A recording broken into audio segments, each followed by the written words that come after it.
Paducah has issued a severe thunderstorm warning for central Hardin County, Illinois, northwestern Crittenden County, Kentucky, southwestern Union County in northwestern Kentucky, west central Webster County in northwestern Kentucky until 3:15 a.m. At 2:45 a.m., a severe thunderstorm was located near Rosicler, or 12 miles northwest of Marion, moving northeast at 45 miles per hour. Expected hazards include 60 miles per hour wind gusts and quarter-size hail. This is a radar-indicated threat.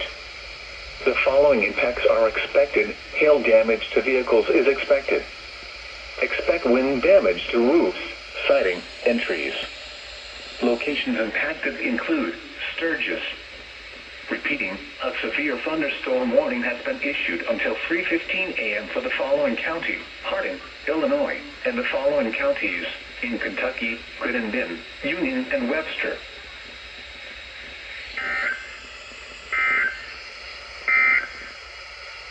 Here are some 2 a.m.